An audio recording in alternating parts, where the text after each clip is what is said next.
இந்த ஸ்பேஸ் வந்து எந்த அளவுக்கு ஆச்சரியங்கள் நிறைந்ததா இருக்கு அப்படின்னு கேட்டா, நம்பவே முடியாத அளவுக்கு தான் வந்து இருக்கு. ஒரு நியூட்ரான் ஸ்டார பத்தி தெரிஞ்சுக்கிட்டேன். அது கிட்டத்தட்ட ஒரு நொடிக்கு 700 தடவ வந்து ஸ்பின் ஆகுதாம். இமேஜின் பண்ணி பாருங்க. ஒரு நொடிக்கு 700 தடவ ஸ்பின் ஆகுது. அது எந்த அளவுக்கு வேகமா ஸ்பின் ஆகுது அப்படிங்கிறத காட்டுறதுக்காக இந்த ஹம்மிங் பேர்ட் இருக்கு தெரியுமா? அதோட விங்ஸ் வந்து ரொம்பவே வேகமா வந்து அடிக்கும். அது ஒரு தடவ விங் ஸ்பீட கம்ப்ளீட் பண்றதுக்குள்ள இது 18 தடவ இந்த ஸ்டார் வந்து ரொட்டேட் ஆகிடும். இப்படி இவ்வளோ வேகமாக சுற்றிக்கிட்டு இருக்க அந்த ஸ்டாரோட சைஸ் எவ்வளோவா இருக்கும்னு நினைக்கிறீங்க?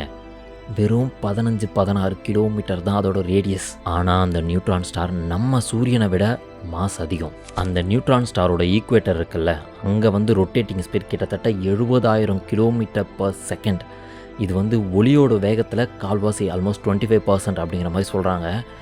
வாவ்! நம்ம அந்துண்டு இருந்துட்டு என்ன ஸ்பீடு சுற்றுறாங்க அப்படிங்கிற மாதிரி தான் இருந்துச்சு இதை பற்றி கேட்டதுமே. இந்த மாதிரி இன்னும் பல ஆச்சரியமான விஷயங்கள் வந்து நம்மளோட ஸ்பேஸில் இருந்துக்கிட்டே தான் இருக்குது. அதை பற்றி எல்லாம் தெரிஞ்சுக்கணும் அப்படின்னு நினச்சிங்கன்னா சப்ஸ்கிரைப் பண்ணிக்கோங்க. அடுத்த வீடியோவில் பார்க்கலாம்.